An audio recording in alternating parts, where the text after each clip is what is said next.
Complete দিন media ইসলামকে পূর্ণাঙ্গভাবে জানাতে আমরা দৃঢ় প্রত্যয়ী। দুনিয়ায় দুই ধরনের মজলিস আছে, দুনিয়াবি মজলিস, দ্বীনি মজলিস, ঠিক কিনা? দুনিয়াবি মজলিস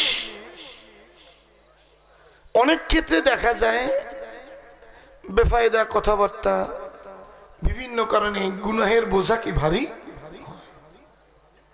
সব দুনিয়াবি মজলিস না, অনেক ক্ষেত্রে কি দুনিয়ার মজলিসে দেখা যায় কি আমলনামা ভারী হয়।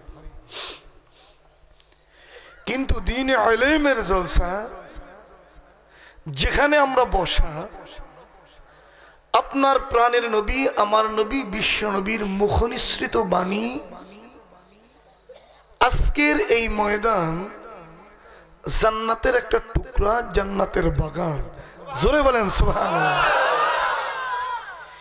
এই জান্নাতের বাগানে আল্লাহ পাক আজকে এই মহল্লার, এই গ্রামের, অর্থাৎ যারা মাইকিং শুনেছেন, পোস্টারিং দেখেছেন, লিফলেট পেয়েছেন, অনেকেই হাজিরা দিতে উপস্থিত হতে পারেন নাই। অনেকেই হয়তোবা কাছাকাছিও থাকতে পারেন। এই মুহূর্তে মাইকের আওয়াজ তার কান স্পর্শ করতেছে, কিন্তু দুনিয়ার বিভিন্ন ফিতনা ফাসাদে অথবা দুনিয়ার কাজকর্মের ভিতরে তারা লিপ্ত আছে। কেউ হাটে বাজারে চায়ের আড্ডায়, কেউ রাস্তায়, কেউ এখনো দোকানে আছে না?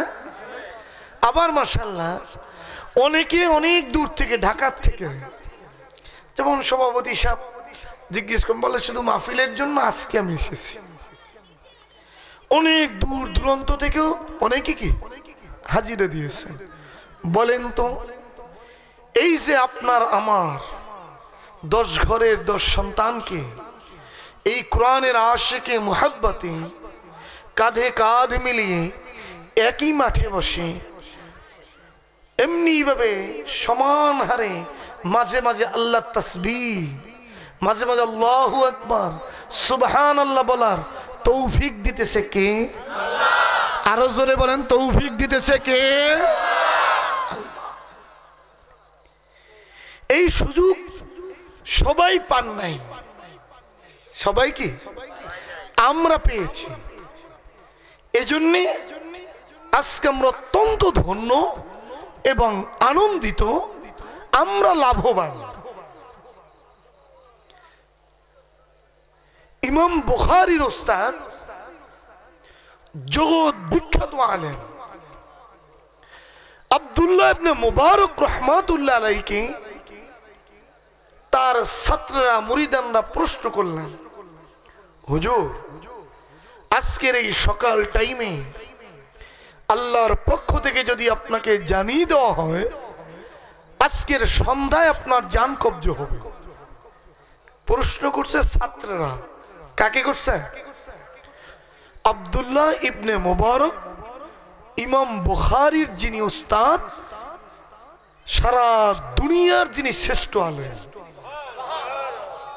হুজুর তাহলে এই যে আপনি টাইমটা পাবেন সন্ধ্যা থেকে, না সকাল থেকে সন্ধ্যা, এই টাইমটা আপনি কোন কাজে ব্যয় করবেন? সংক্ষিপ্ত কিতাবের ভিতরে উল্লেখ আছে,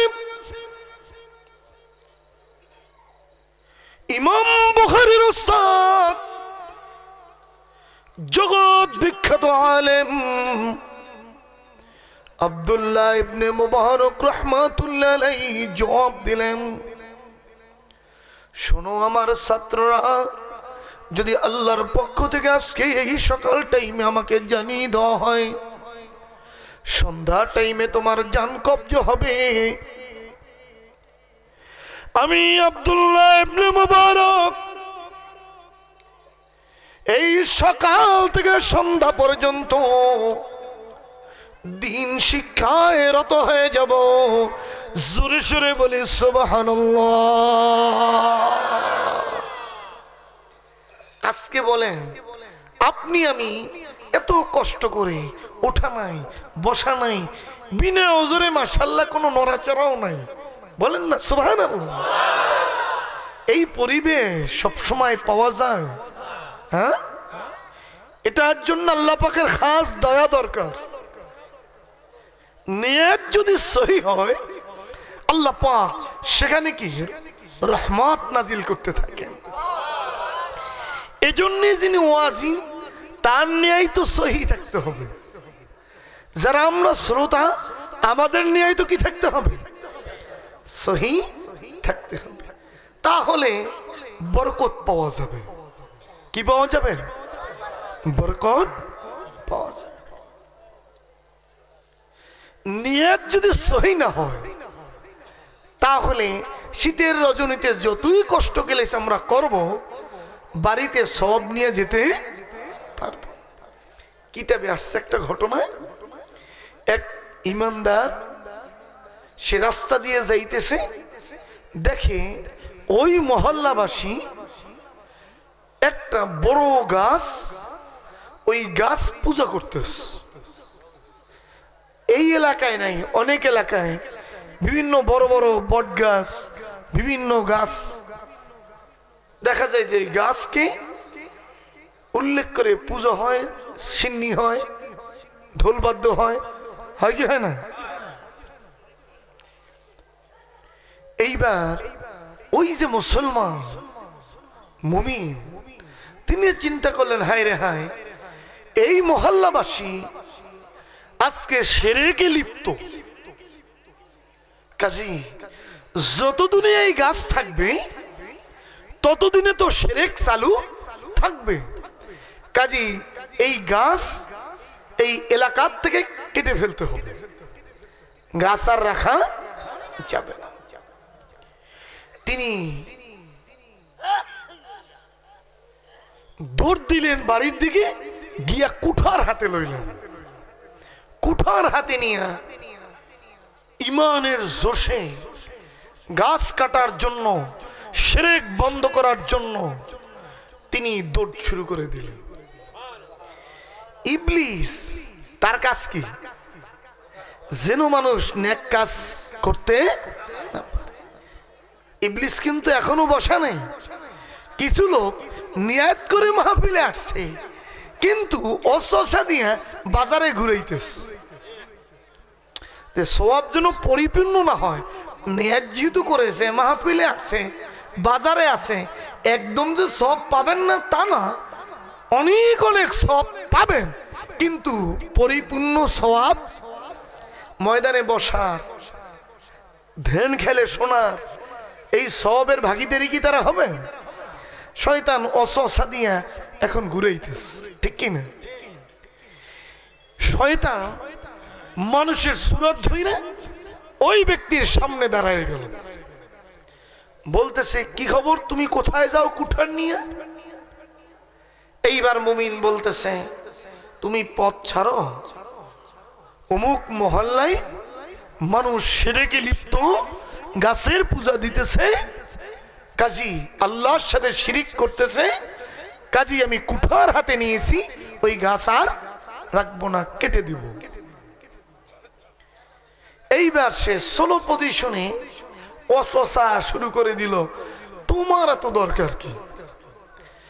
তুমি তো আর এই কাজ করো না, যারা করে তারা গুনাহগার হবে, তোমার প্রয়োজন কি? তোমার প্রয়োজন কি? দরকার নেই, তুমি বাড়িতে ফেরত যাও। এক পর্যায়ে তিনি মানতেছেন না।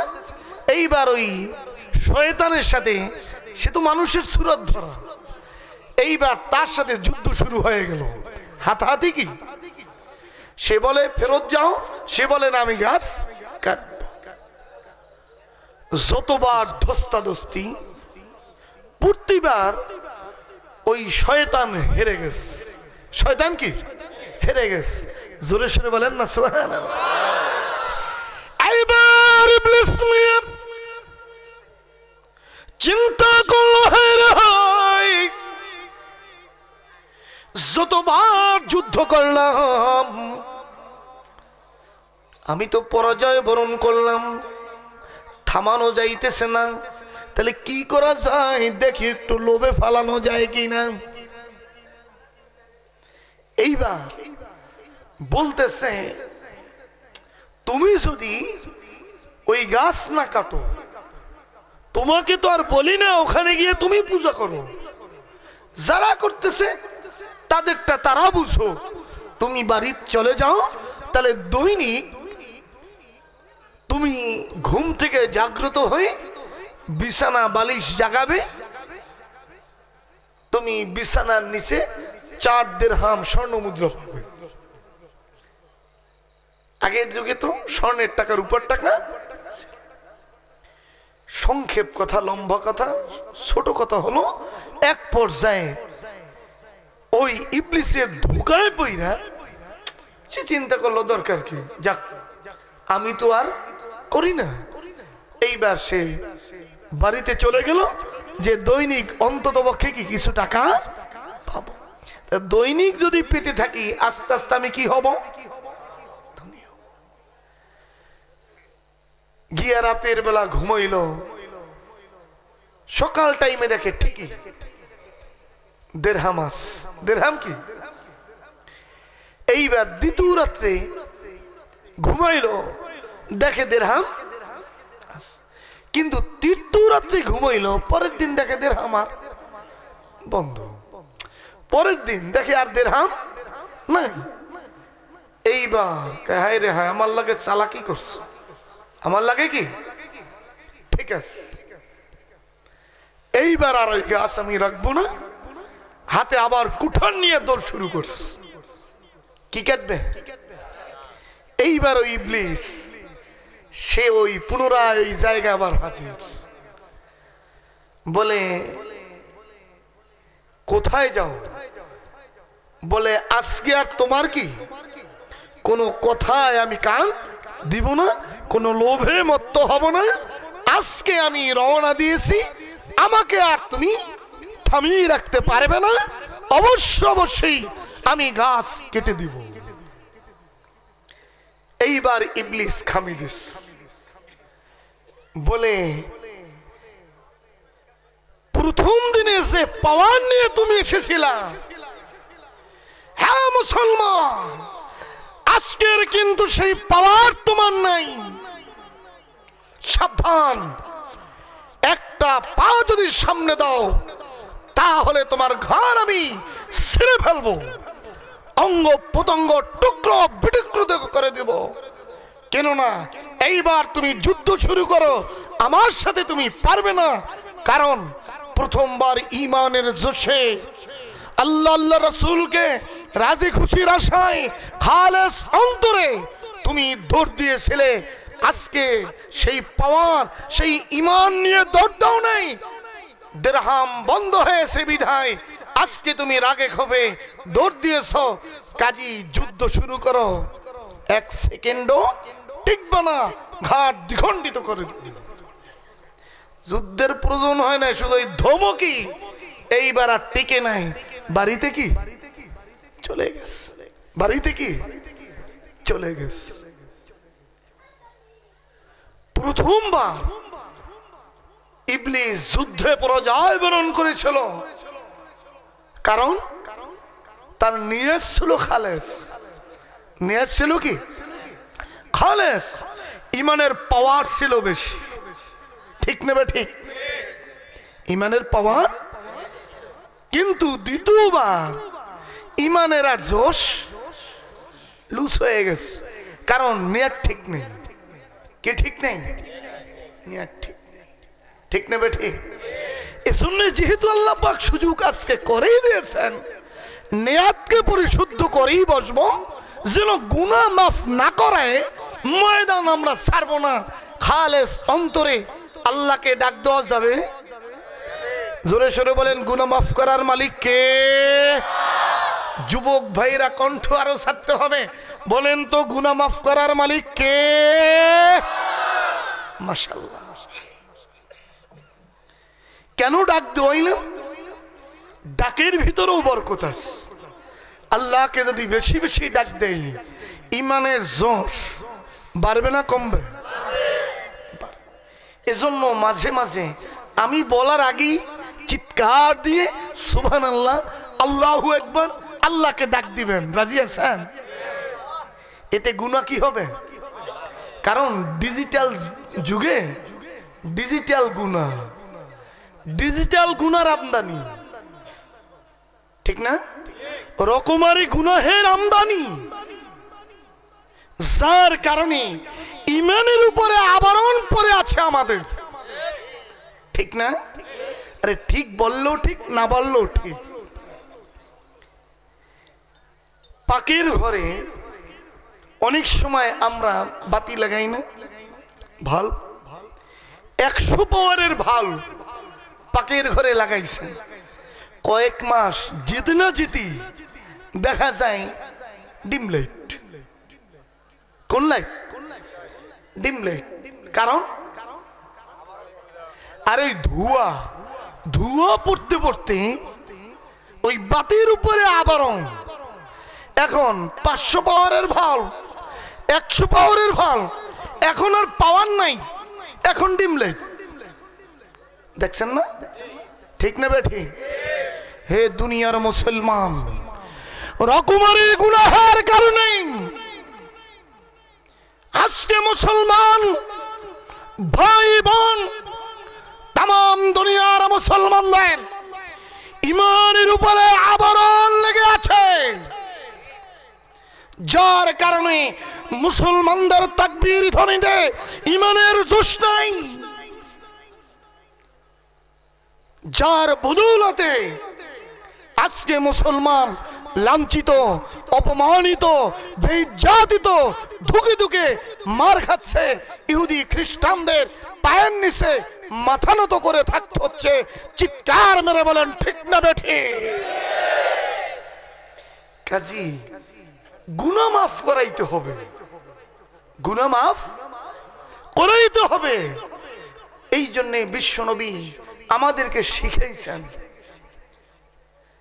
নবীরা নিষ্পাপ। নবীরা কি? সমস্ত নবীরা ছিলেন নিষ্পাপ, কিন্তু বিশ্বনবী দৈনিক অন্তত 100 বার ইস্তেগফার পাঠ করতেন।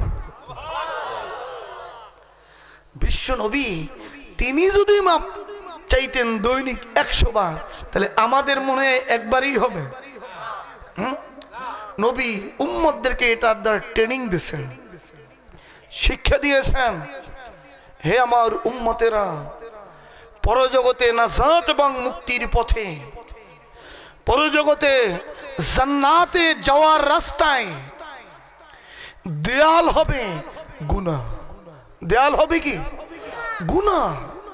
কাজী গুনাহ মাফ করাইতে হবে। আর যত বড় তুমি গুনাহগার হও, আল্লাহর নবী বলেন গুনাহ যদি করতে করতে আসমান পর্যন্ত ঠেকে যায়।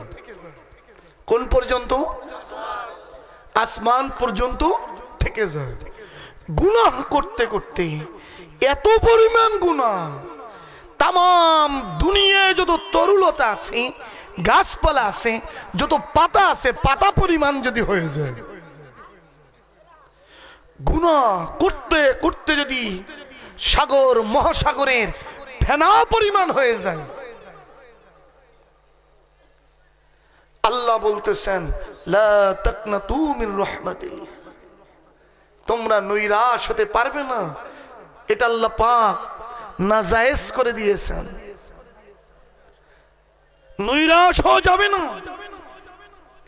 হ্যাঁ মুসলমান, যত বড় পাপী হও, যত বড় গুনাহগার হও, তুবু ইলাল্লাহি তাওবাতান নসুহা, খালেস অন্তরে তওবার বিধান জেনে যদি তুমি তওবা করতে পারো, তুমি যত বড় গুনাহগার হও না কেন, আমি আল্লাহ ওয়াদা দিলাম জীবনের সমস্ত গুনাহ আমি আল্লাহ মাফ করে দিব। যুবক ভাইয়েরা, গুনাহ আমাদের আছে না?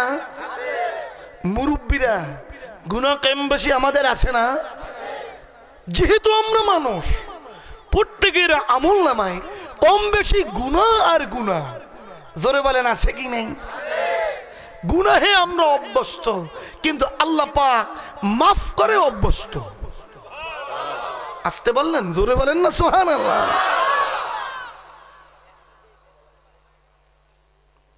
তওবাকারী ওই ব্যক্তির ন্যায়, নবী বলেন তওবাকারী ওই ব্যক্তির ন্যায় সেজন্য শব্দ ভূমিষ্ঠ শিশু। আরো জোরে বলেন না সুবহানাল্লাহ।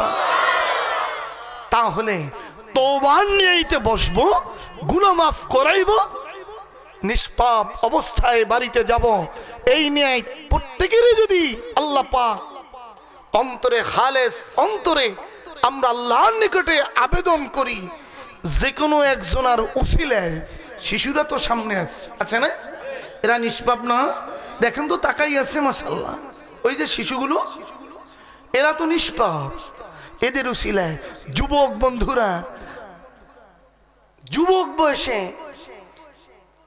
দেখা যায় বিভিন্ন দুনিয়ার গান বাজনায় মানুষ লিপ্ত থাকে, ঠিক না? কিন্তু যুবকরা আজকে দুনিয়ার কাজকর্ম ফেলে, বেশিরভাগই মাশাআল্লাহ যুবক, এরা আজকে মাহফিল ময়দানে বসে পড়েছে। যুবকদের উসিলায় দাড়ি পাকা চুল পাকা বিরুদ্ধরাও আছে, আছে না? হ্যাঁ আছে। কাজী এদের উসিলা করে আলেমরা আছে, তালবে আলেমরা আছে, পর্দান্তরের মা বোনেরা আছে, যে কোনো একজনের উসিলায় আল্লাহ পাক আপনাকে আমাকে মাফ করতে পারেন কি পারেন না? জোরে বলেন পারেন কি পারেন না? আল্লাহ পাক তো এত মহাদয়ালু। বুখারীর হাদিস, বুখারীর হাদিস, আপনার নবী আমার নবী বলেন, বনি ইসরাইলের এক ঘটনা, এক ব্যক্তি 99 খুনের আসামি। কত খুন? কত খুন? এটা কিন্তু বানানো ঘটনা না, হাদিসের কথা। কিসের কথা? হাদিসের কথা। জোরে বলেন না সুবহানাল্লাহ। 99 খুনের আসামি হঠাৎ ওয়াজ শুনছে, মূল নির্যাস সংক্ষেপ কথা, লম্বা হাদিস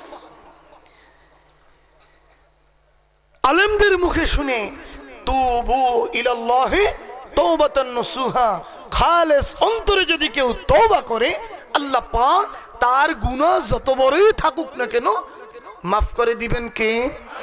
আরে জোরে বলেন, মাফ করবেন কে? চিন্তা করলো 99টা খুন করলাম, কাজী এই মুহূর্তে যদি মালাকুল মউত হাজির হয় ময়দানে মাহশারে, আমার কোনো রেহাই, আমি তো জাহান্নামী। যেহেতু কোরআনে বলতেছে যত বড় গুনাহ হোক আল্লাহ মাফ করবে, কাজী আমি তওবা করব। জোরে বলেন না সুবহানাল্লাহ। হাদিসের কথা, নবী এই ঘটনা সাহাবীদের মাঝে বলছেন। নবী বলেন, ওই 99 খুনের আসামি সে চিন্তা করলো, তওবার তো একটা বিধান আছে, তওবার কি আছে? বিধান আছে। কোন গুনাহের জন্য কিভাবে তওবা আপনি আমি জানি না, তা আন্দাজে আস্তাগফিরুল্লাহ পড়লে হবে? হ্যাঁ বলেন তো, এক ব্যক্তি জমিন কি ঠকাইছে, এখন এর তওবা কি? 5 বার হজ করলেই মাফ?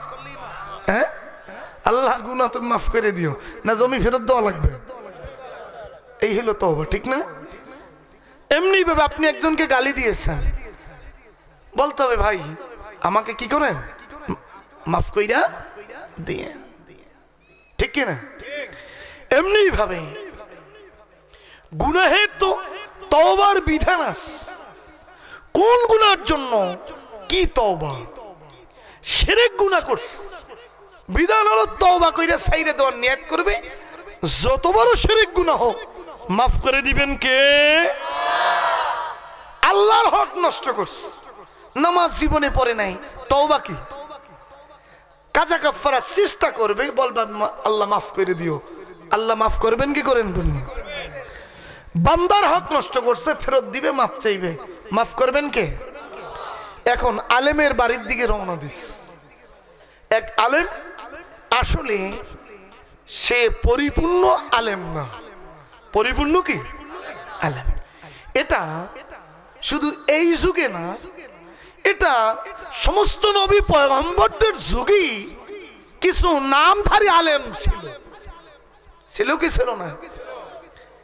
এই জন্য নবী ভবিষ্যৎবাণীও দিয়েছেন, আমার অবর্তমানে এমন কিছু আলেম থাকবে যাদের কালাম কথা হবে আমার কথার মতো। অর্থাৎ আমি যে মুখ দিয়ে হাদিস বলছি তারাও হাদিস,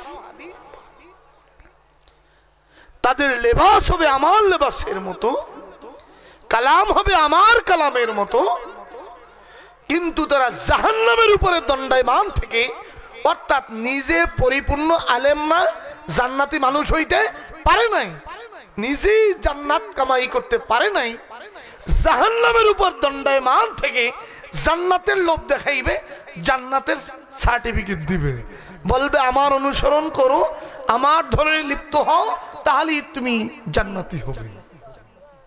তাহলে তুমি কি হবে? জান্নাতি। তাহলে নবীদের যুগে ছিল না, এখনো আসে না। এইবার 99 খুনের আসামি সে ওই আলেমের কাছে গিয়ে বলল আমি তওবা করতে চাই। কিসের গুনাহ? যেহেতু আলেম মাসলা বাতাইবে, কোন গুনাহের জন্য কিভাবে তওবা বলতেছে, আমি 99 খুনের আসামি, বাকি গুনাহ তোমার বড় কি 99? এইবার সে তো পুরো আলেম না, সে বলছে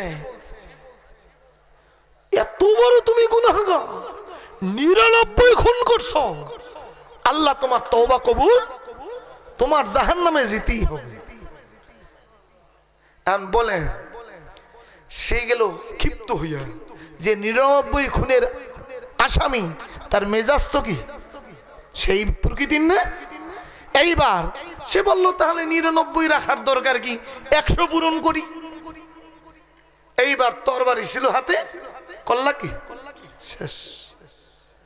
কিন্তু 100 খুনের যখন আসামি হয়ে গেল, বাড়ির দিকে হাঁটে আর চিন্তা করে, হায় রে হা, কিছুক্ষণ পূর্ব 99 খুনের আসামি, এখন হয়ে গেলাম 100 খুনের আসামি, কি করলাম? সংক্ষেপ কথা শুনতে বলো, অমুক মহল্লায় এক বড় আলেম আছে। অমুক মহল্লায় কি মুহাক্কিক আলেম, নায়েবে নবী আছেন, ওয়ারাসাতুল আম্বিয়া আছেন। কাজী তিনি সংবাদ পেয়ে সেই আলেমের বাড়িতে তওবা নিতে রওনা করছে। আল্লাহ পাকের কি সারা কুদরত, কিছু দূর যাইতে না যাইতে মালাকুল মউত জান কবজা করে নিয়ে গেছে। মৃত্যুর সঙ্গে সঙ্গে জান্নাতের ফেরেশতারা জান্নাতি খুশবু নিয়ে হাজির, জান্নাতের লেবাস পোশাক নিয়ে হাজির, আহলান সাহলান মারহাবা ধ্বনি দেওয়ার জন্য হাজির। ওইদিকে জাহান্নামের আযাব গজবের ফেরেশতারা, তারাও দলে বলে জাহান্নামের এমনি ভাবে আগুনের চট নিয়ে, আযাব গজব নিয়ে তারাও হাজির। উভয় দল ফেরেশতাদের ভিতরে তর্ক লেগে গেল। জাহান্নামের ফেরেশতারা বলতেছে এই ব্যক্তির রূহ পাবো আমরা, 99 খুনের আসামি, ইনি পাপী গুনাহগার। জান্নাতি ফেরেশতারা বলতেছে না না, যেহেতু খালেস অন্তরে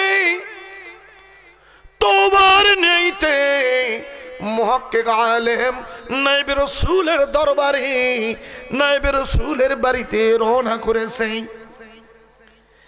যদি ইনি হায়াত পাইতো তওবা করত, কিন্তু আল্লাহ পাক তো এই পর্যন্ত হায়াত দেন নাই। কিন্তু খালেস নিয়েইতে আলেমের বাড়িতে রওনা দিয়েছে। কাজী আযাবের ফেরেশতারা তোমরা ভেগে যাও, তোমরা এই রূহ পাবে না, আমরা জান্নাতি ফেরেশতারা এই রূহ পাবো। জবান খুলেন, জোরে বলেন সুবহানাল্লাহ।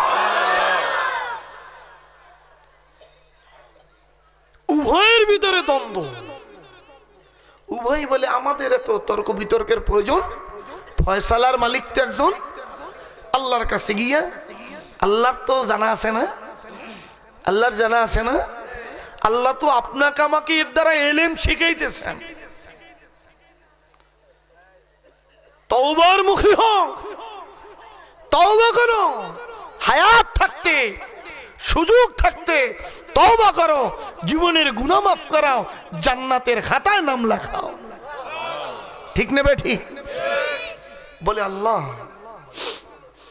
অমুক 99 খুনের আসামি, আজকে তার জান কব্জ হলো, আমরা জাহান্নামের ফেরেশতারা গেলাম, তোমার এই জান্নাতের ফেরেশতারা তারা গিয়েও হাজির, তারা বলে রুহু পাবে তারা, আমরা দাবি করতেছি পাবো আমরা। ফয়সালা চাই, আল্লাহ পাক সুন্দর এক ফয়সালা দিয়ে দিলেন। হাদিস, নবীর মুখের কথা।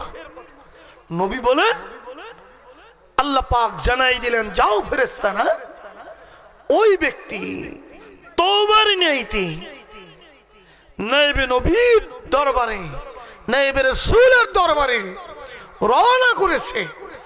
কাজী নায়েবে রাসূলের বাড়ি আর তার বাড়ির ভিতরে ব্যবধান কতটুকু, নিজ বাড়ির দিকে মাপ দিবে এবং ওই আলেমের বাড়ির দিকেও কি মাপ দিবে। যদি দেখো আলেমের বাড়ির দিকে তিনি একটু অগ্রসর, তাহলে আমি ফয়সালা দিলাম, তাহলে রুহু পাবে জান্নাতি ফেরেশতারা। আর যদি নিজ বাড়ির দিকের রাস্তা বড় হয়, তাহলে জাহান্নামের কি ফেরেশতারা পাবে কারা? জাহান্নামের ফেরেশতারা। উভয় এসে মাপামাপি শুরু করে দিল। বলেন তো, 7 আসমান, 7 জমিন, লৌহ কলম, আরশ, কুরসি সৃষ্টি করছে কে? আর জোরে বলেন, সৃষ্টি করছে কে? কার ইশারায় চলে? জোরে বলেন, কার ইশারায়? এইবার আল্লাহ পাক কত দয়ালু, কত মায়াবী। হাদিস আছে, নিজের দয়াকে 100 ভাগ করছে। কত? 99 ভাগ নিজের ভিতরে রেখে দিয়েছেন, 1 ভাগ কুল মাখলুকের মাঝে বন্টন করে দিয়েছেন। এই 1 ভাগের ভাগের ভাগ মানুষ পেয়েছে, জীব জানোয়ার পেয়েছে, ওই গরু পেয়েছে, ছাগল পেয়েছে, ভেড়া পেয়েছে, বনের পশু পাখিরা পেয়েছে। ঠিক নেবে ঠিক? ভাগের ভাগ কতটুকু আমরা পেয়েছি, এর দ্বারাই দেখা যায় সন্তান হারায় গেছে, বাবা পাগল, মা পাগল। ঠিক নেবে ঠিক? অনেক সময় সেন্স ঠিক থাকে না, পাগল হয়ে যায়, সন্তান কোথায়, সন্তান তো হারায় ফেলেছি। ঠিক নেবে ঠিক? হারানো সন্তানকে যদি 10 বছর 20 বছর পরে আবার বাবা মা ফেরত পায়, বলেন তো এইবার সে খুশি নেবে বেশি না কম? তার চেয়েও বেশি খুশি হন যেই যুবক, যেই সন্তান, যেই বনি আদম গুনাহ করতে করতে আল্লাহর কাছ থেকে হারায় যায়, দূরে সরে যায়, কিন্তু নিজেদের গুনাহ বুঝতে পেরে, নিজেদের অপরাধ বুঝতে পেরে যখনই খালেস অন্তর নিয়ে তওবার বিধান জেনে তওবার দিকে ধাবিত হয়, খুশি হন কে? জোরে বলেন, খুশি হন কে? আল্লাহ পাক খুশি হন, জীবনের গুনাহ মাফ করে দেন। এইবার আল্লাহ পাক তিনি তো মহা মহা দয়ালু। জমিন কি ইশারা দিলেন, জমিন যেহেতু আমার এই বান্দা খালেস অন্তরে তওবার নিয়াইতে মুহাক্কিক আলেমের দরবারে রওনা করেছে,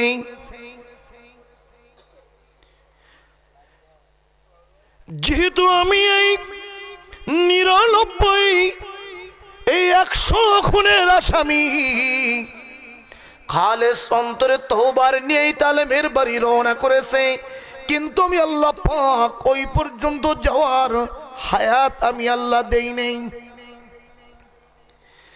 কাশি জমিন আমি আল্লাহ পাক অর্ডার দিলাম, আমি আল্লাহ পাকের ঘোষণা, তুমি আলেমের বাড়ির দিকে একটু তোমার কোলের ভিতরে আমার এই পাপী বান্দাকে খালেস অন্তরে যেহেতু তওবার নিয়ত করেছে, এইবার তুমি একটু আদর সোহাগ ভালোবাসা দিয়ে তুমি একটু তোমার কোলের ভিতরে জড়ায়ে আলেমের বাড়ির দিকে একটু বেশি আগায়ে দাও। জমিন কার হুকুমে চলে? আবার বলেন কার হুকুমে?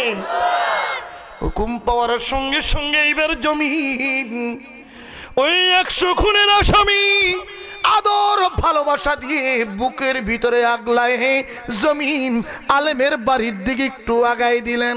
জোরে সোরে বলেন সুবহানাল্লাহ। এইবারে ফেরেশতারা মাপামাপি শুরু করে দিল। মাপতে মাপতে দেখতেছেন হায় রে হায়, আলেমের বাড়ির দিকে এক বিলাস্ত কিছু রাস্তা ছোট খাটো আগায় গেছে। কোন দিকে? আলেমের বাড়ির দিকে। এইবার আল্লাহর ফয়সালা, বলেন তো কারা পাবে রুহ? জান্নাতের ফেরেশতারা। জোরে বলেন কারা পাবে রুহ? জান্নাতের ফেরেশতারা আহলান সাহলান মারহাবা ধ্বনি দিয়া এইবার হাজারো প্রশংসা করতে করতে প্রথম আসমান, দ্বিতীয় আসমান, তৃতীয় আসমান, এমনি ভাবে কি আল্লাহর দরবারে রুহ নিয়ে গেলেন। জোরে বলেন না সুবহানাল্লাহ। আরো জোরে বলেন না সুবহানাল্লাহ।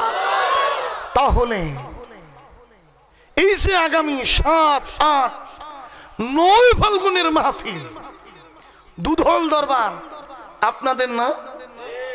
আপনাদের না? কাজী যদি আমরা এখনই নিয়ত করি, আল্লাহ আমি আলেমের বাড়িতে যাব, গুনাহ মাফ করাবো, জান্নাতি মানুষ হব, দিন শিখবো, আমলে জিন্দেগি গঠন করব, তাহলে সব স্টার্ট হয়ে গেল। ঠিক না বে ঠিক? তাহলে নিয়ত করা যাবে? নিয়ত করা যাবে?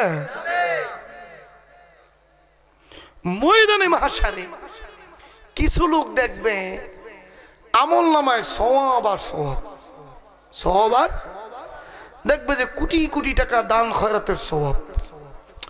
চিন্তায় পড়ে যাবে, মনে হয় অমুক বাড়ির অমুক ছেলে বা অমুক মহল্লার ধনাঢ্য ব্যক্তি, তিনি অনেক টাকা পয়সা দান করতেন, তার নাম আমার নামে কি ছিল? মনে হয় নামে নামে এক। ফেরেশতারা ভুলবশত আমার আমল নামায় তার আমলটা দিয়ে গেছে। এখন আমল নামা আমার ধরা খেয়ে যায় কিনা? আমল নামা আল্লাহ তো পড়ার সুযোগ দিবেন। জোরে বলেন না সুবহানাল্লাহ। আমল নামা দেখতে থাকবে, পড়তে থাকবে, দেখবে টাকা টাকা দান খয়রাতের সওয়াব আর সওয়াব। এইবার লুকাইতে থাকবে। ফেরেশতাদেরকে দেখলে কি একটু লুকানোর চেষ্টা করবে। অন্তর্যামী কে? জোরে বলেন অন্তর্যামী কে? আল্লাহ পাকের পক্ষ থেকে ফেরেশতারা জবাব দিয়ে দিবেন, ওহে মুমিন, তুমি মনে মনে যাহা ধারণা করেছো, জেনে রাখো তোমার ধারণাটা সঠিক নয়। আল্লাহর বিচার কোনোদিন ভুল হতে পারে না। এই আমলনামা তোমারই, অমুক দিন অমুক টাইমে এই ভিডিও দেখো, খালেস অন্তরে তুমি নিয়ত করেছিলে যে আমি যদি এই পাহাড় পরিমাণ আল্লাহ পাক আমাকে ধনাঢ্যশীল করে ধন দৌলতের মালিক বানিয়ে দেয়, তাহলে আমি এই ধন সম্পত্তি নেকের কাজে ব্যয় করব, ধর্মের কাজে ব্যয় করব।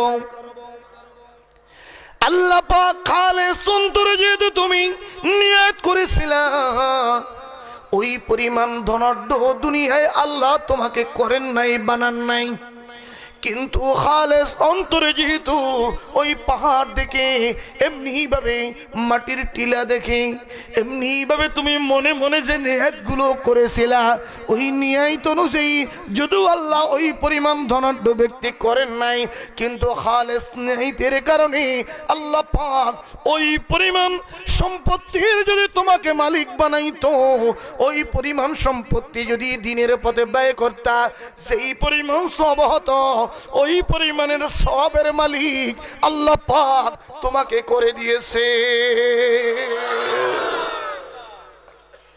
কাজী যেহেতু আজকে আমি বেশি ওয়াজ করব না, বেশি ওয়াজ কেননা রাত অনেক হয়ে গেছে, 11:30 মোনাজাতের টাইম হয়ে গেছে, ঠিক না?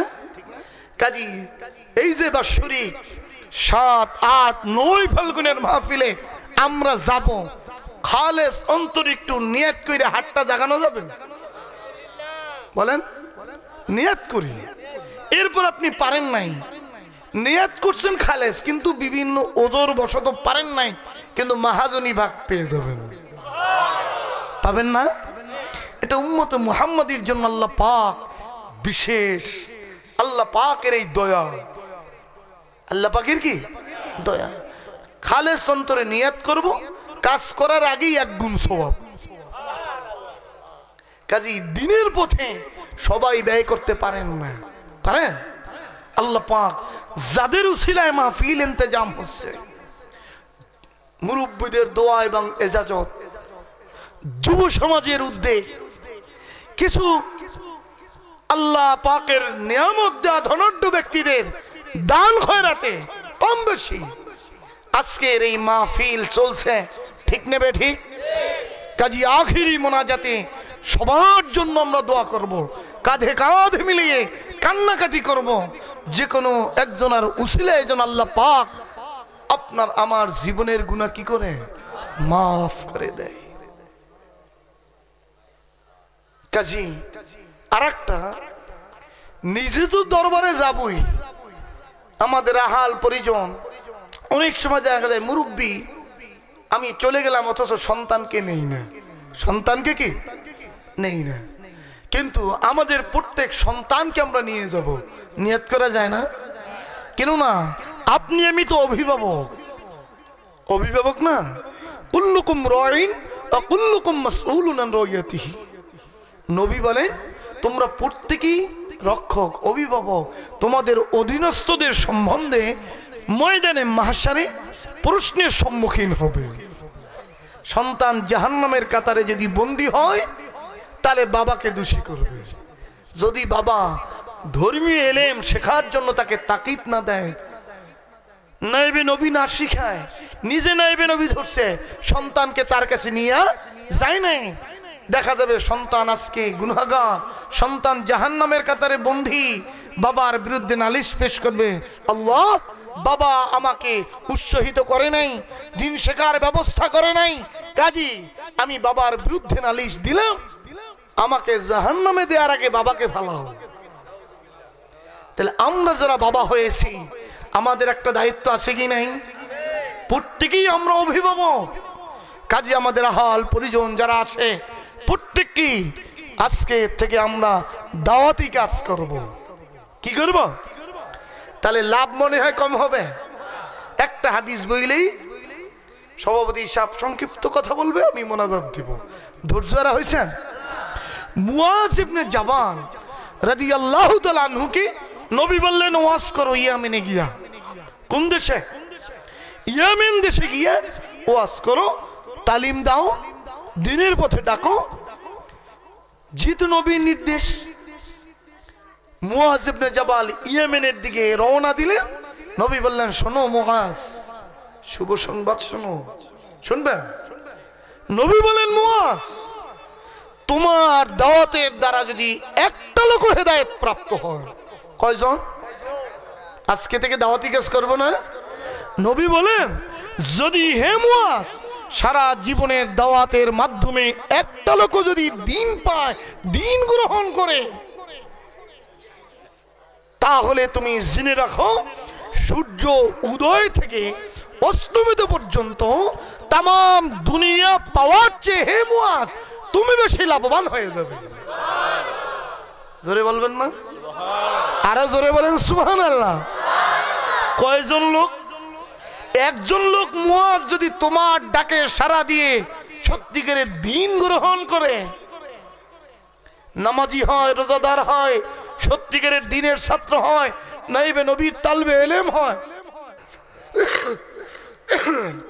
নবীর ঘোষণা অনুযায়ী সূর্যোদয় থেকে অস্তমিত পর্যন্ত तमाम দুনিয়া পাওয়ার চেয়ে বেশি আমরা লাভবান হব। লাভবান কি? তাহলে এই লাভবান আমরা হইতে চাই কি চাই না? বিশেষ করে যুবকদের উদ্দেশ্যে বলবো, যেহেতু আল্লাহ পাক এখন তো যুবক বয়স, ঠিক না? ময়দানে মাহশারে কঠিনতম মুহূর্তে সূর্য যখন মাথার উপরে থাকবে, সূর্যের কিরণে 40টা দুনিয়ার সমান ময়দানে মাহশার তামায় পরিণত হয়ে যাবে। কি হবে?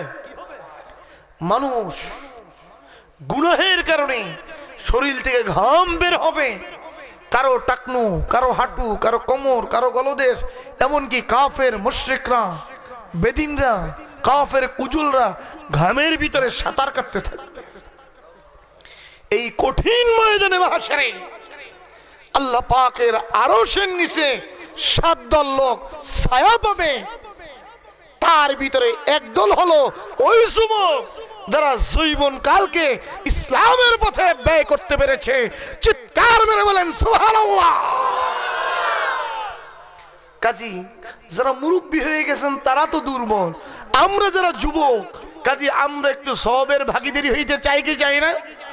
বন্ধু বান্ধব যার যেখানে আছে এখন থাকতেই কালেকশন শুরু হবে, ঠিক না? ঠিক যে দুধল দরবারে আমরা একত্রে যাব, কাঁধে কাঁধ মিলিয়ে আমরা ওয়াজ নসিহত শুনবো।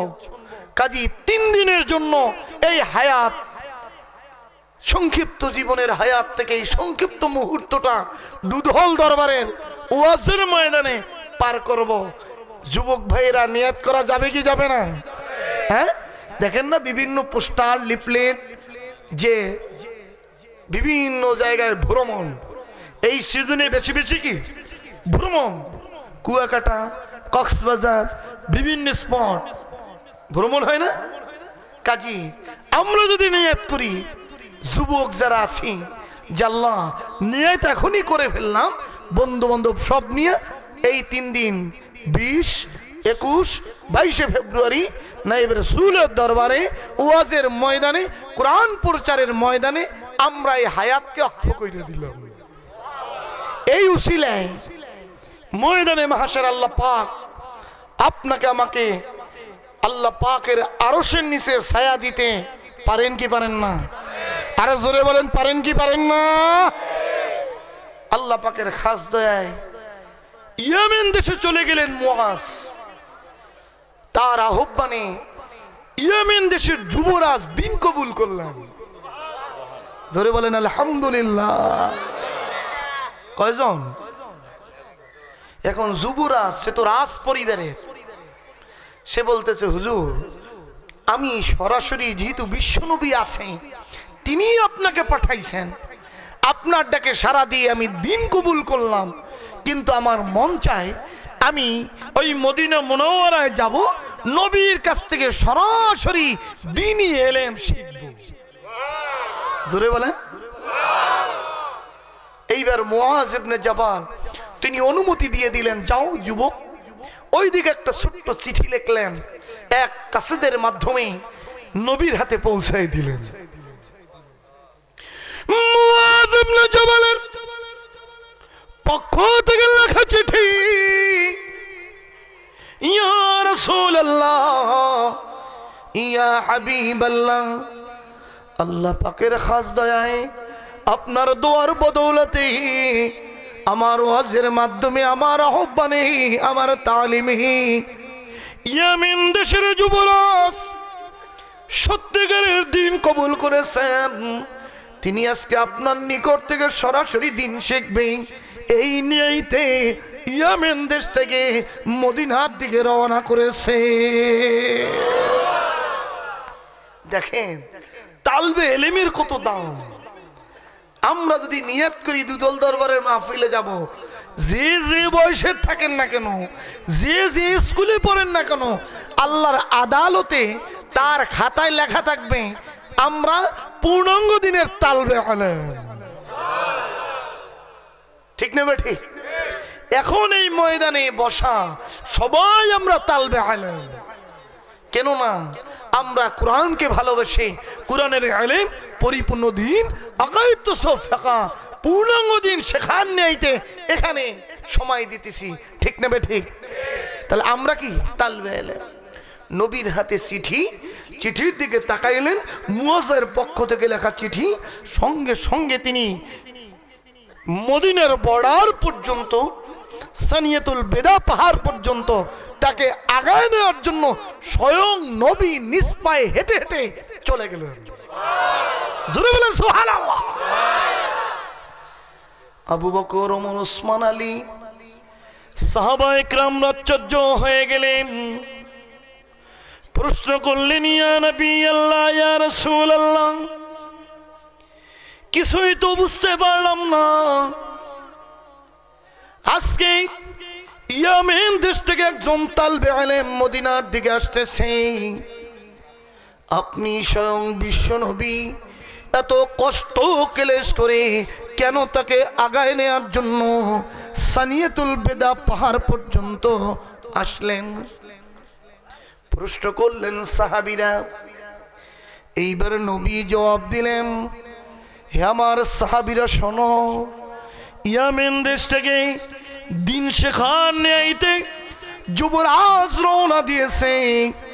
আমি বিশ্বনবী নিজ চোখে দেখতে পাইতেছি আল্লাহর পক্ষ থেকে কোটি কোটি রহমতের ফেরেশতারা তাকে আহলান সাহলান মারহাবা ধ্বনি দেওয়ার জন্য, তার পায়ের নিচে রহমতের পাখা বিছানোর জন্য জমিনে উপস্থিত হয়ে গেছে।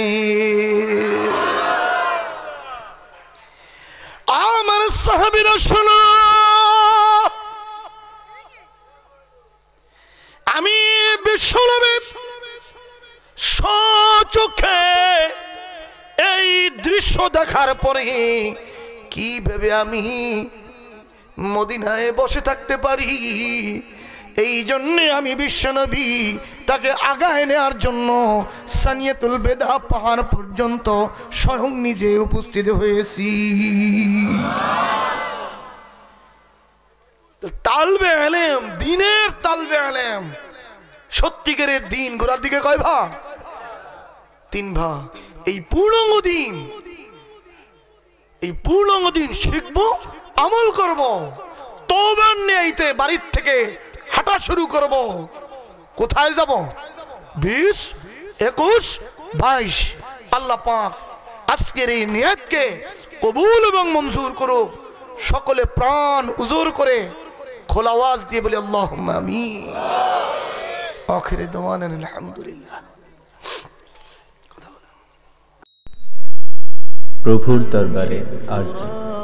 ইসলামের পূর্ণাঙ্গ শিক্ষা প্রচার ও প্রসারের জন্য যারা হযরত হাতেম আলী রহমাতুল্লাহ আলাইহি ফাউন্ডেশনের সদস্য হয়েছেন বা সাহায্য করেছেন, তাদেরকে আল্লাহ কবুল করুন এবং ক্ষমা করুন। যে সমস্ত সদস্যরা ইতোমধ্যে ইন্তেকাল করেছেন, তাদের জীবনের গুনাহসমূহকে ক্ষমা করে জান্নাতবাসীদের দলভুক্ত করুন। আমাদের জীবন মরণ সব কিছু একমাত্র আল্লাহ ও তার রাসূল সাল্লাল্লাহু আলাইহি ওয়াসাল্লামের সন্তুষ্টির নিমিত্তে কবুল করুন, আমিন। মিডিয়া বিভাগ, হযরত হাতেম আলী রহমাতুল্লাহ আলাইহি ফাউন্ডেশন, মোবাইল 01715952503 অথবা 01714648069। অফিস 01791559008।